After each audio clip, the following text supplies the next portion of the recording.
I really like to thank the staff. I thought that since the end of the season and all the things that we have been going on, we've operated, 2 coaches short on the recruiting trail. Those guys had to double up their efforts, and I thought they did a fantastic job for us. There's no doubt about it.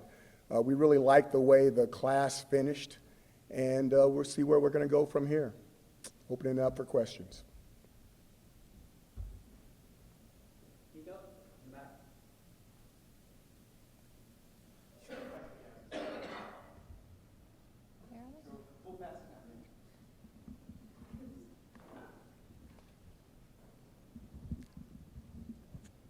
Coach, since we talked to you from the signing day in December, just the 2 quarterbacks you signed, what they bring to the table and what you look for in that position, especially with the guys out of high school.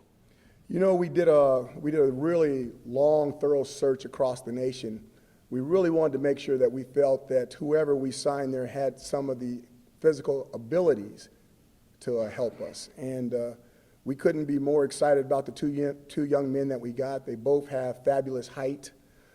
Based off of when the recruiting season was going on, I was able to put eyes on them along with other coaches on the staff.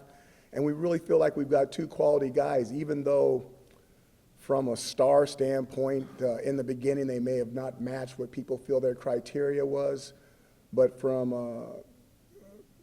physical characteristics and meeting them and watching them operate on the board and seeing them operate with their offenses, we think we've got 2 high-quality guys. And I'll just always remind people that, I got an opportunity to go watch Jimmy Garoppolo play in the Super Bowl, and he had just as many stars as the last 2 guys that we recruited. Of course, that could be a coincidence, but we'll have to wait and see what happens.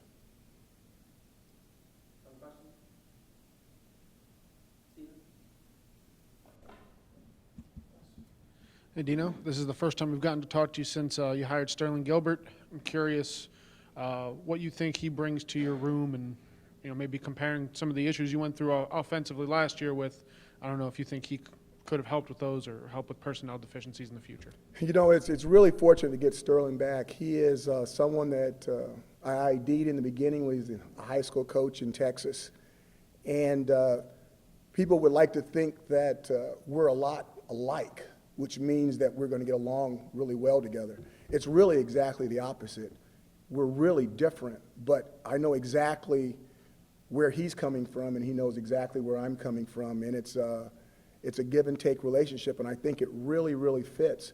He knows some of the coaches that are on the offensive staff, so it's going to be easier for him to be able to become a chameleon with the rest of the guys. And then there's guys that are on the staff that he doesn't know, but I think he's going to get to know them very, very quickly. I'm excited that he's here. I'm excited for the quarterbacks because they get to get a different personality, and it's going to be really unique. I think Sterling has a lot of fire, and I'm looking to see a lot of fire back in the offense. Where do you see growth in him as a coach since you guys last worked together? You know what? I want to answer that later because I really feel that there has been a lot of growth. And we haven't had an opportunity to really even sit down and talk ball. The first time that we've really been able to watch some tape together was this morning. And it's because he's been doing a really good job on the recruiting trail. So we're going to get an opportunity in the next 2 or 3 weeks and 4 weeks to sit down and talk. And when the smoke clears, ask that later because it's a fantastic question. I'm not avoiding it. I just want to answer it absolutely truthful. Coach, how instrumental was Gilbert in the evaluation and recruitment of the 2 quarterbacks you signed? It was a big part of it. Okay, anytime you're going to be the OC and the QB coach, you're going to have input in that stuff. And the question that was asked earlier, there's growth. You meet somebody at one age and then they go away to college. You don't get to see them for the 4 or 5 years that they're in college, and then all of a sudden you meet them again. There's things that have happened to them in those 4 or 5 years that has changed them a little bit, maybe sharpened them, maybe hardened them. And it was fun going on the road with him and making him evaluate the young man first with me getting an opportunity to do it second. Democracy still lives.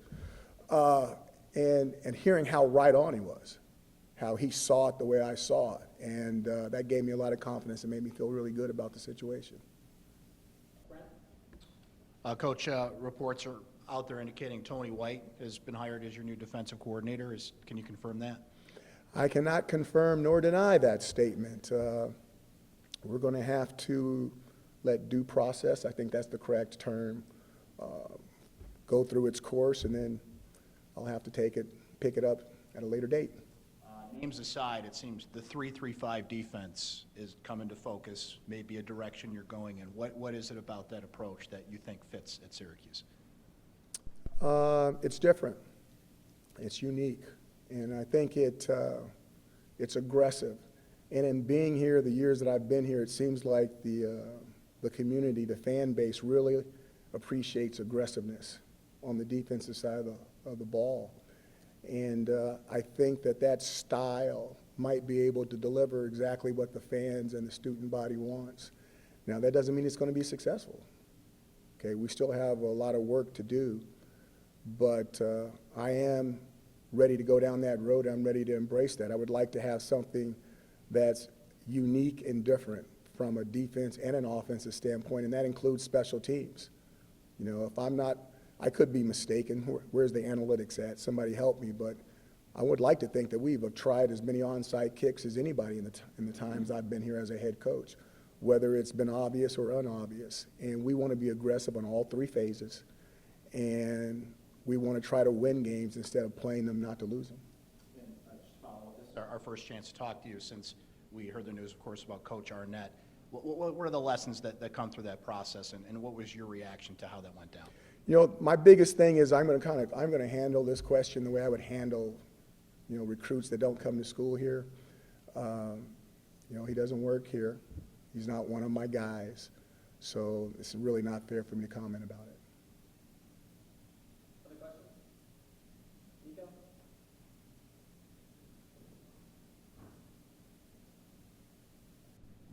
When it comes down to it, obviously this offseason, you know, new offensive coordinator, new defensive coordinator, all these different changes. Now you head into, you know, spring ball coming up in another month or so, whenever that is. How do you feel? I mean, this has been a lot of change in a relatively short amount of time. How do you feel about things going forward here? I got to work this morning, started in my office, walked down the offices, went up the back stairs and went through all the coaches' offices, some of the coaches in their rooms, some of the coaches not in their rooms, went down the steps, shot through the locker room, caught the guys that were working out early in the morning, some clothed, some not clothed, went through that to the locker room, caught all the guys in the locker room who were just coming out of the weight room. I did skip the training room, went into the weight room, and then reversed back out and got into the cafeteria.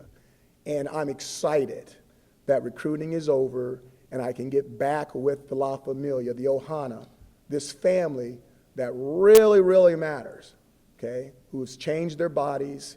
You know, they're not little guys, they're big guys. And we're going to need a lot of those cats if we're going to compete in the ACC Atlantic. So this was an exciting day. My hair is starting to stand up right now. If you don't believe me, you can come take a picture of it, send it on the internet. And I can't wait to get started with this staff, okay, that we've chosen to lead the young men that we have. Time for a couple more.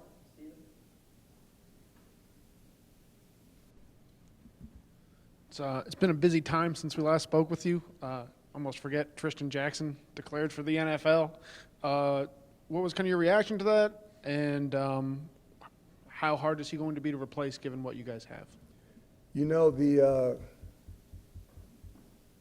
I got a story for you. You know that eagles, if I'm wrong, somebody write this up. You know that eagles, they build their nest on the highest perch, eagles, because they don't want anyone else to eat their young, right?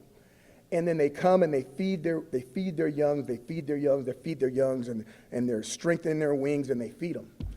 The only way that those small birds can get out of the nest is when the mom pushes them out of the nest. And when she pushes them, they have never flown before. They either fly, or I could say the thing that rhymes with fly, or they descend very quickly and they strike something. And the mother doesn't really know for sure, but she has a feeling. And she pushes them out and she goes with her gut. Tristan was a good player for us, okay? We would love to have him one more year, but he felt like this was his time, and he felt like he was ready to do it. we're going to wish him the best, and we hope he succeeds. But it's out of our hands now. And he's an Orange. He'll always be an Orange, and we wish nothing but the best for him. How hard is he going to be to replace? You know, I guess he would be as hard to replace as Ish was, as Amba was. Hopefully the story continues, that there's always how hard it is to replace that guy and how hard it was to replace the guy behind that. There's a lot of young men out here working really hard, and if we're lucky, we'll be talking about somebody else, how hard it is to replace that guy next year. Hey Dino, we're doing some features this month and just wanted to know, what does Black History Month mean to you? Another story. This is a good one, okay? This is a story about my dad, who's not with us anymore. But he wanted to have proud sons. He had 3 sons, he had 3 daughters. He raised us all to be proud, okay? Humble and meek, but proud.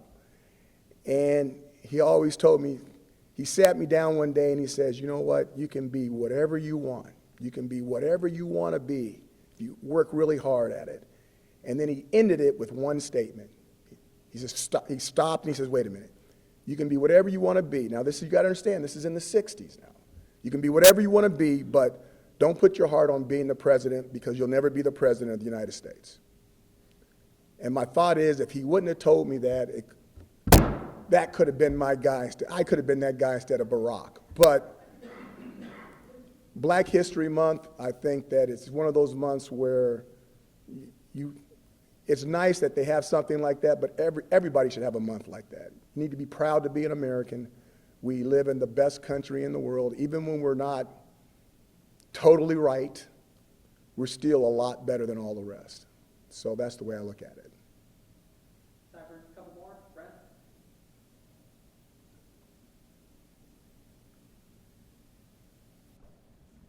Dino, can you just go over Dylan and Jacobian a little bit and what impressed you about them when you saw their film, saw them in person, and what led to them signing here?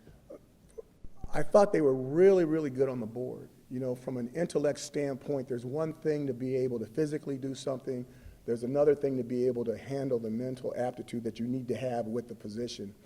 And it was one of the things that Jimmy Garoppolo did a fantastic job of. He grew so quickly when we were at Eastern Illinois in the offense from a mental standpoint, from his junior year to his senior year. Now, a lot of that had to do with, you know, the offense that he ran before we got there with Roy Wicke and the things they were doing with Bob Spoo at Eastern Illinois. They really brought him up the right way from his freshman and sophomore year. And I still remember talking to Coach Wicke about Jimmy, and I said, hey, did you always think that Jimmy was going to be like this? And he said something to the fact of, Coach, you know, he got beat up so bad as a freshman that we didn't know what he was going to be, okay? But he took so many hits, so many shots as the offense was growing up, that by the time we got there when he was a junior, he had seen a lot, he had been through a lot, and he was ready to be good and not to be bad. So I think about some of the things that have happened to us last year, and I think about these quarterbacks are the type of guys that we think from a mental standpoint that's going to be able to stay with us, because our offense continues like a Rolodex. It's continually growing, and we're always making adjustments, and if you can make those adjustments quickly at the line of scrimmage or on the sidelines, then it allows us an opportunity to be aggressive all the time, and I think both of these guys fit that bill. Final question for Coach? Nate? What's your best story from the Super Bowl? Oh, God. Okay. The best story may not be a good story to you. The best story was I thought I was incognito, okay? So I didn't have the mustache and the shades and all that stuff, but I thought I was incognito. And we got there, and we're sitting there. The traffic was a lot of walking and all that kind of stuff. It's the second Super Bowl I've been to. It was a lot of walking. And we get there, and I'm hungry.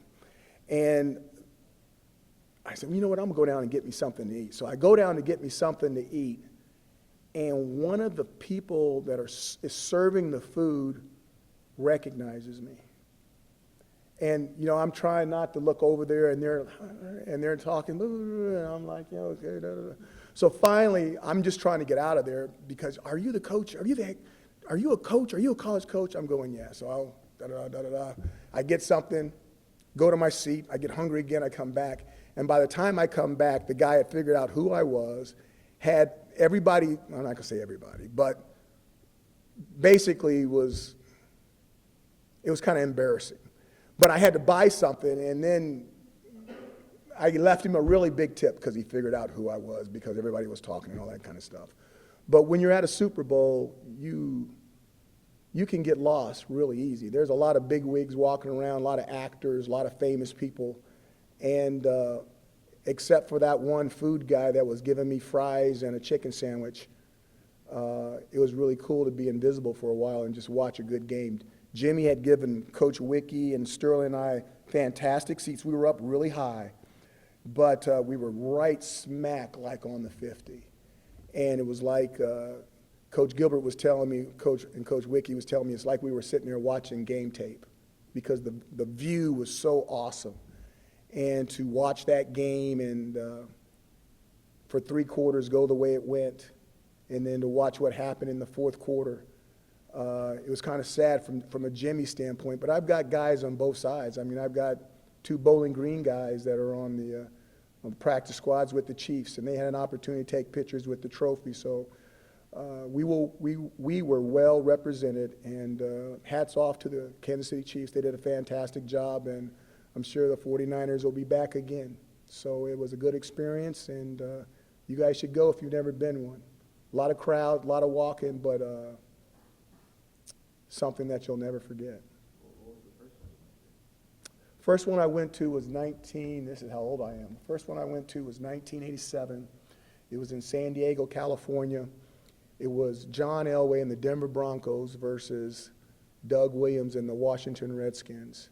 I was 10 rows up on the 15-yard line.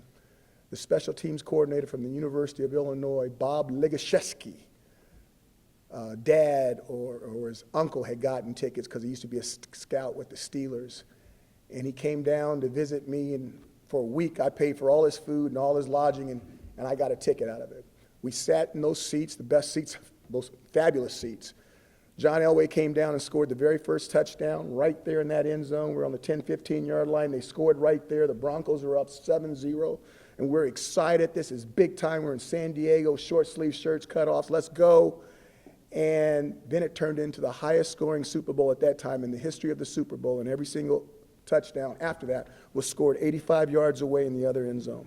Had the biggest crick in my neck I ever had after the game, but I got to see Doug Williams go in, get pulled for, I want to say, Schrader. I may have the quarterback wrong. Schrader got hurt, and then Doug Williams went back in, and I believe he got MVP of the Super Bowl. So it was a fabulous Super Bowl. That was my first one. You guys have a great one. See you guys later.